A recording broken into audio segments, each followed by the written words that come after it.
She sat in the corner of the dark cage. Her hands were bound in thick metal cuffs. Her skin was marked with cuts, bruises, and strange burn marks.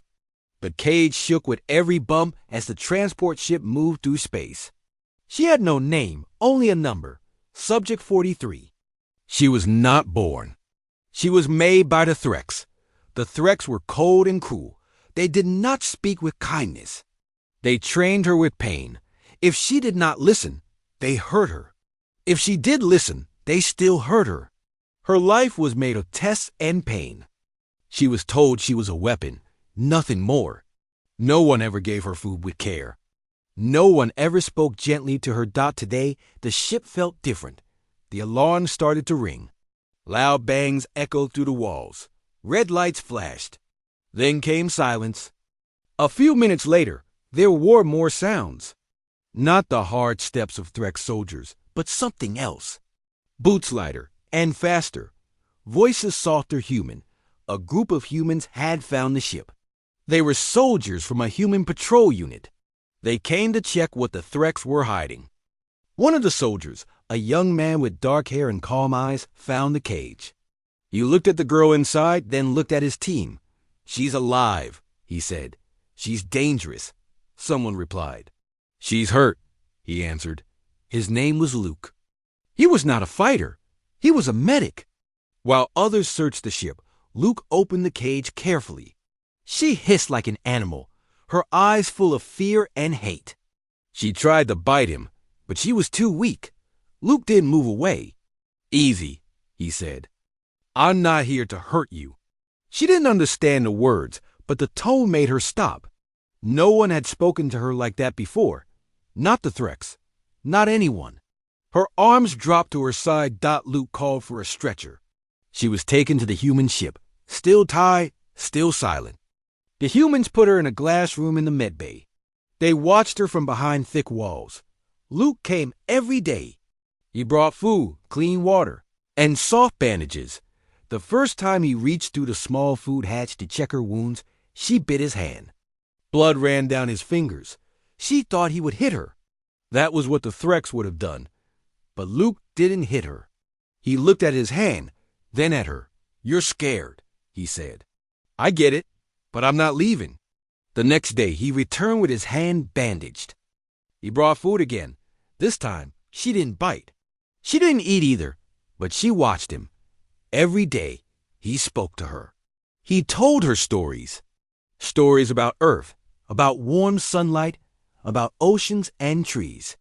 She didn't understand every word, but his voice was calm. His presence was gentle. It was something new, something she didn't know how to feel. On the 5th day, she touched the food. On the 7th, she ate it. On the 10th, she let him touch her arm without biting. The burns were healing slowly. So it was something inside her. She didn't trust him yet, but she didn't hate him. That was a start. In her sleep, she remembered a name, Kelif. She didn't know if it was truly hers, but it felt right. She said it softly, just once, when she thought no one was listening. Luke heard. He didn't ask questions. He just said, "Nice to meet you, Kelif." For the first time in her life, Kelif felt something strange in her chest. Not pain, not fear, but warmth. She didn't know what it was, but she wanted to feel it again.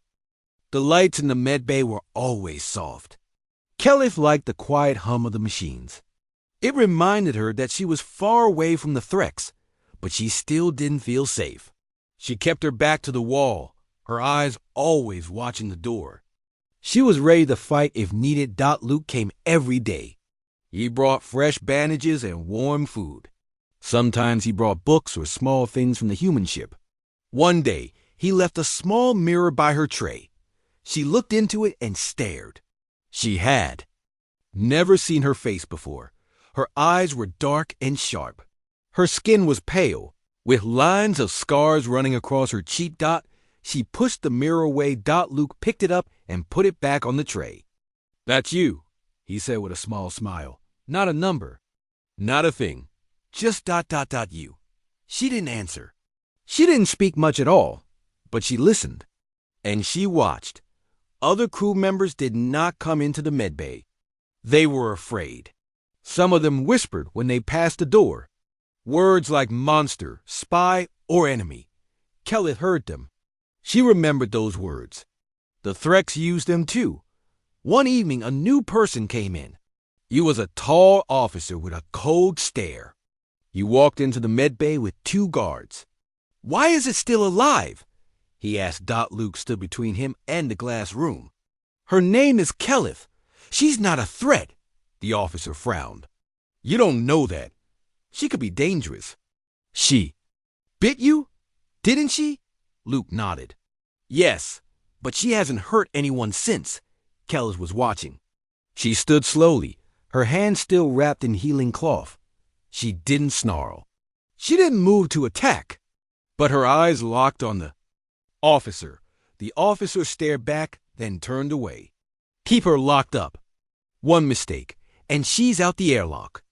Luke didn't say anything more. When they left, he turned to Kelleth. "I'm sorry," he said. "Not everyone understands." Kelleth didn't know what to say, but she walked to the glass wall and sat down. She looked at him through the thick window. He looked tired. That night, she had a dream. She was in a cold room again. The Threx stood around her. They held wires and needles. They told her she was nothing, that she only lived to kill. In the dream, she saw Luke. He stood in the corner holding a light. The Threx told her to bite him. She refused. When she woke up, her hands were shaking. But she was alone. The dream faded. Later that morning, Luke came in with a small speaker. He placed it on the table near her food. "Music," he said. "You ever heard it?" She shook her head. He pressed a button and soft music began to play. The sound was strange soft notes, a woman's voice singing in a language she didn't know, but it was warm. It made her feel quiet inside. She closed her eyes for a moment. Luke sat near the wall. He didn't talk much that day. He just let the music fill the room. Days passed. Kelleth started to eat more. Her wounds healed faster. She even smiled once, a small flicker, when Luke made a joke about the food. One day, he asked her a question. "Why did you bite me that day?" She didn't answer right away. Then she said, "I thought you would hurt me." "I didn't," he replied. "No," she said. "You stayed." Luke nodded. "I'm glad I did." That night, Kelleth sat near the glass wall long after he left. She thought about his words. She thought about how he didn't pull away when she bit him. The Threx would have punished her. But Luke gave her food, and he came back. Again and again. She didn't understand why, but for the first time in her life, she wanted to learn.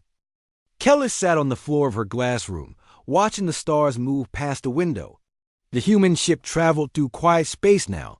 There were no battles, no loud alarms. Just the soft hum of engines and the voice of Luke each day. She had stopped growling when he came in. She even answered small questions, sometimes with one word, sometimes with a short sentence. Her voice was rough and low. She was still learning how to use it. Luke brought more books. He read them out loud, page by page. Stories of animals and people of places with snow and green trees. Kelleth listened closely. She imagined the places he spoke of. She didn't know if they were real, but she wanted them to be. One day, Luke brought a set of small blocks. Each one had a letter. "You can spell things with these," he said. "Words, names." Kelleth looked at them, then slowly moved the blocks with her fingers. She spelled her name.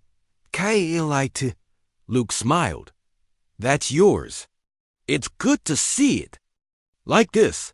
Kelleth looked at the name again. It was the first time she had ever written it. The letters looked strange, but they felt right. Later, while Luke cleaned a wound on her arm, she asked, "Why do you help me?" He looked at her for a moment before answering. "Because you were hurt, and because I think you deserve better." She didn't know what to say. No one had ever said she deserved anything good. That night, something changed. A junior officer came into the medbay while Luke was gone. He was angry. "You don't belong here," he said through the glass. "We should have left you to rot on that Threx ship." Kelleth didn't move. She just stared. He entered the room without warning. The door hissed open, and he walked in, holding a small stun rod. She stood slowly. He raised the rod. "You think you're special now just because a medic talks to you? You're still a weapon, still a freak." Kelleth didn't strike first, but when the rod came close, she caught his arm and twisted it hard. The rod fell. He cried out. She pushed him against the wall and held him there. Her breathing was fast, her eyes sharp. Then she let go. She stepped back, hands raised. The guards came in seconds later. Luke followed behind, shocked by the noise. The officer on the ground pointed at her. "She attacked me." Luke looked at Kelleth, then at the stun rod on the floor. She was defending herself. There was silence.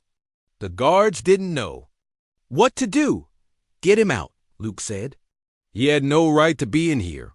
The guards obeyed. The officer was taken out, still shouting. Luke stayed behind. He looked at Kelleth. "Are you okay?" She nodded slowly. "You didn't hurt him." "Badly." She looked down. "I didn't want to." "I believe you," Luke said. "Thank you for stopping." Kelleth sat back down. Her hands were still shaking, not from fear, from something else. She had chosen not to hurt someone. She had made choice. That was new. The next day, some crew members visited the medbay. They didn't come inside, but they stood near the window and looked at her. They didn't speak badly. They just looked curious. Kelleth stayed quiet, but she didn't snarl. She just watched them back. Luke noticed. "You're changing," he said. "I don't know what I'm becoming," she said. "Maybe just someone free," he answered. She thought about that word free. It was something she had never been before. Later that evening, Luke brought her something small, a silver bracelet. "It's not a chain," he said quickly. "It's a gift. Something humans wear to feel strong or safe." She looked at it for a long time before taking it. She put it on her wrist. It didn't burn. It didn't lock. It was just there, light and cold. "Thank you," she said. "You're welcome," Luke replied. Kelleth sat back and looked at the stars again. Her hands rested on her knees. The bracelet caught the light. She wasn't sure what tomorrow would bring, but tonight she felt something close to peace. She had never known peace before. The human ship floated near a small moon for repairs. Inside the medbay, Kelleth was awake early. She was sitting with her knees pulled up, looking through the glass wall. The stars were still out there, bright and quiet. Luke walked in carrying a tray with breakfast. He smiled when he saw her already awake. "Morning," he said. "You're up early." Kelleth nodded. "Couldn't sleep? Nightmares?" he asked. She looked down. "Yes." He placed the tray on the small table. "They'll get better. I used to have them too." She looked at him with surprise. "You?" He sat down on the other side of the glass. "Yeah, after my first battle. I couldn't forget the faces, the fear." Kelleth stayed quiet for a while. Then she said, "I remember every face, every scream, every test." Luke looked sad, but he didn't say sorry. He knew she didn't want pity. Instead, he said, "You're not there anymore. You're here now." Kelleth nodded. She picked up the food slowly. Her hands didn't shake as much now. That day, something new happened. The captain of the ship came to the medbay. She was a calm woman with short hair and sharp eyes. She didn't come in with guards, just herself. Luke stood when she entered. "Captain, I want to meet her," the captain said. Kelleth stood up inside the glass room. She didn't move closer, but watched carefully. The captain looked at her for a long moment. Then she spoke. "You saved a man's life last week, even when you were afraid, even when it would have been easy to kill him." "Why?" Kelleth thought, before answering. "Because someone stayed when I bit him." The captain gave a small nod. "You've done well here. But this ship isn't a prison. If you keep improving, You might be allowed to leave the medbay. Kelly blinked. Free? Not yet, the captain said. But maybe. If you want that. Kelly looked at Luke. He smiled. She looked back at the captain. I want it. The captain turned to Luke. Keep training her. She's your responsibility. After the captain left, Luke said, That was big. You might be able to walk the hall soon. Kelly wasn't sure how she felt. Happy? Nervous? Free? It was all new. In the days that followed, Luke brought her exercises. He helped her stretch her muscles and relearn how to move without pain. She had been trained for war, but never taught how to live. He showed her how to hold a fork, how to tie laces, how to write words in a notebook. She liked writing. It felt like her thoughts had a place to go. One day he asked her, Can I teach you how to laugh? Kelly tilted her head. Laugh? It's what humans do when we're happy. Or when something's funny. He told her a joke. It wasn't very good. Something about a robot and a chicken. But Kelly made a strange sound, a short, low laugh that surprised both of them. She touched her lips. That's laughing? Yes, Luke said. And it was amazing. She smiled then. A real one. Later, Luke brought her a small plant in a pot. It's from Earth, he said. It's called a fern. Kelly touched its soft green leaves. It's alive. Like you, he said. She took care of it every day. Watered it. Talked to it sometimes when she was alone. One afternoon, there was a ship-wide drill. Loud alarms rang. The crew ran to their stations. The med bay locked. Down. Kelly stayed in her room, breathing hard. The lights flashed red. Luke came to check on her. It's okay, he said. Just a test. We're not under attack. Kelly was still shaking. The lights. The sounds. They feel like the lab. Luke sat on the floor beside the glass. Wall, I know, but you're not there anymore. Look around. You're not chained. No one's hurting you. She took deep breaths. She looked at the little plant. She looked at Luke. Slowly, the shaking stopped. When the alarm ended, Luke stood. You did great. Kelly said, I didn't fight. I stayed. And that took more strength than fighting, Luke replied. She thought about that. Maybe it was true. That night, she wrote in her notebook, I am not what they made me. I am learning. I am living. The stars outside the ship were calm, but something inside the crew was not. Whispers spread fast. A Threx warship had been spotted near the edge of the system. People were nervous. Some remembered old battles. Others looked toward the medbay. With worried eyes, Kelly could feel the change. The hallway outside her room was quieter. Luke still came to see her every day, but his smile was thinner now. He checked her healing, helped with her words and writing, but something was different. One evening, after her exercises, Kelly asked, Are we in danger? Luke looked at her. We might be. A Threx ship is close, but we're staying away from it. She nodded. They will not stop. He sat down across from her.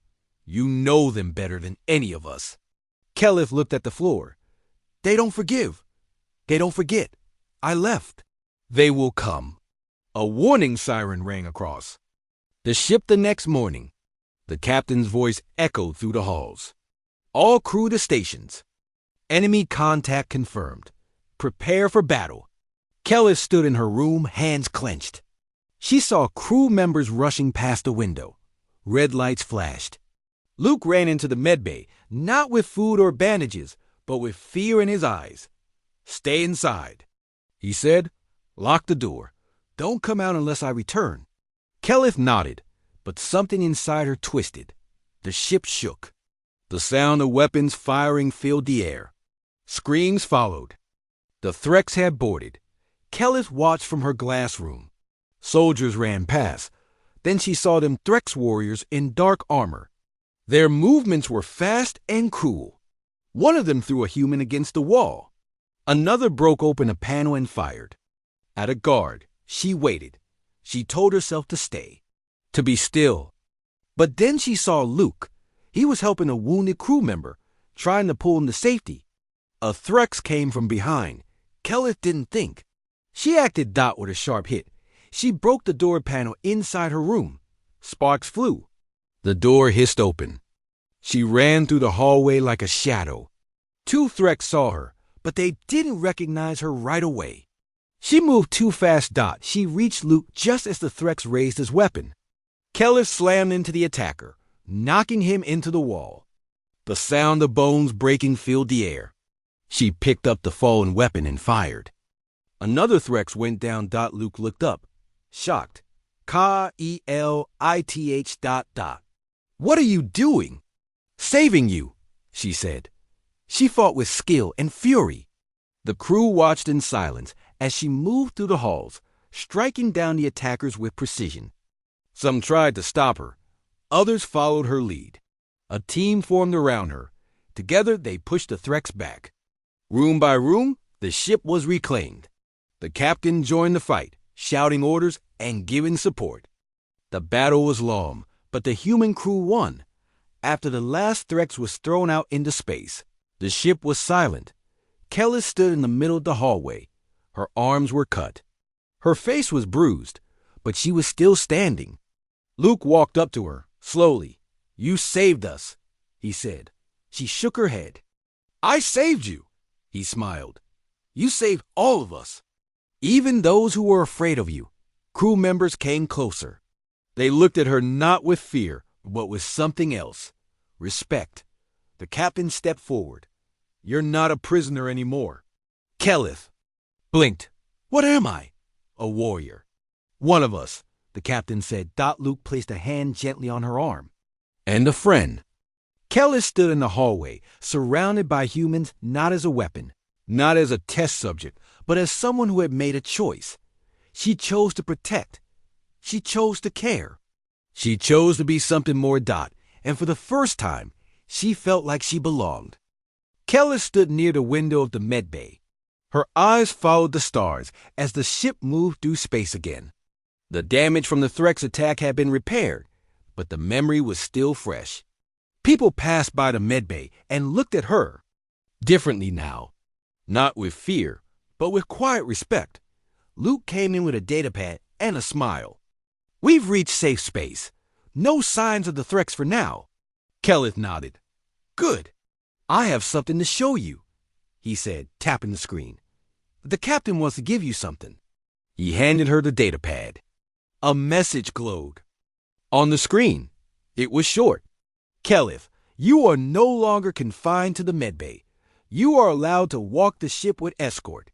Continue your recovery. The crew thanks you."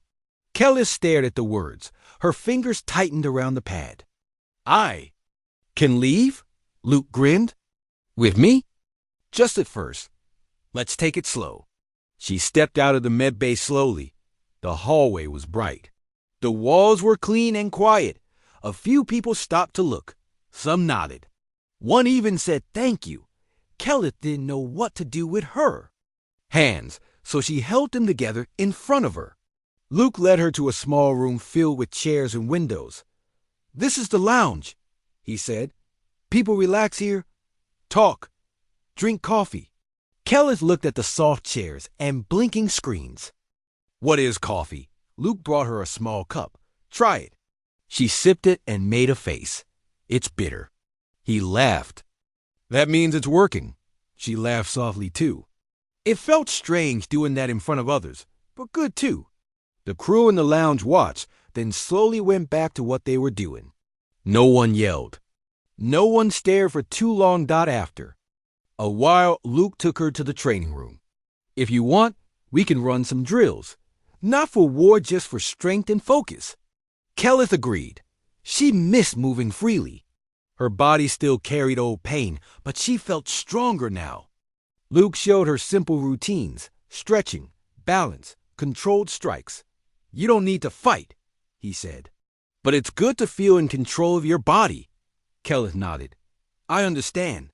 At the end of the day, they returned to the medbay.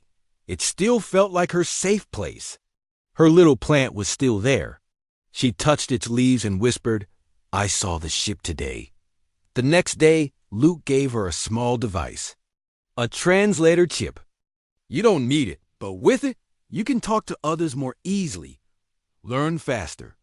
She let him place it behind her ear. When it clicked into place, her ears buzzed. Then the words around her became clearer, softer, like they fit her mind better. She practiced speaking with other crew members, short talks, simple greetings. Some smiled. One even asked if she wanted to play a card game. She didn't know how, but Luke said he would teach her. Kelleth was starting to understand something new. Humans were not perfect, but they tried. They gave second chances. They gave kindness.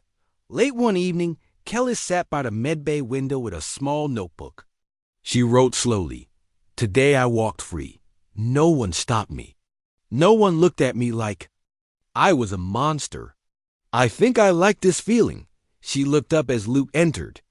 He held something wrapped in cloth. "This is for you," he said. She unwrapped it. Inside was a small badge with the ship's name on it. Under it, her name was written, Kelleth, Civilian Crew Support. She touched the letters. "This is real?" Luke nodded. "You earned it. You're one of us now." She stood and hugged him, unsure if it was the right thing, but it felt right. He hugged her back. "I didn't think I'd ever be more than what they made me," she said. "Well, they were." "Wrong," Luke said softly. "You chose to be something better."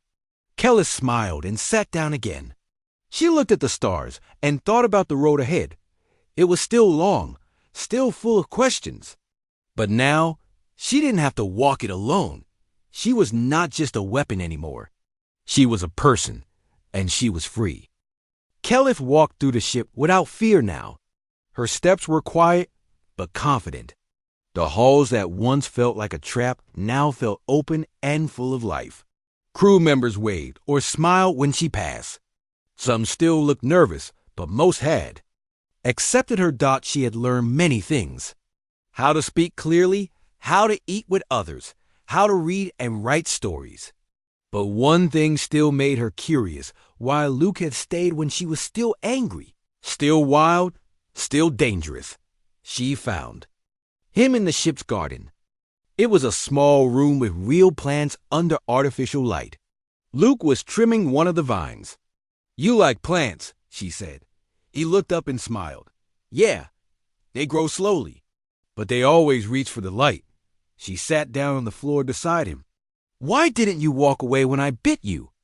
Luke thought for a moment. "Because I saw something in your eyes. Not just pain, something deeper. Like you were asking someone to stay, even if you couldn't say it." "I was," she said softly, "but I didn't know it then." They sat in silence for a while.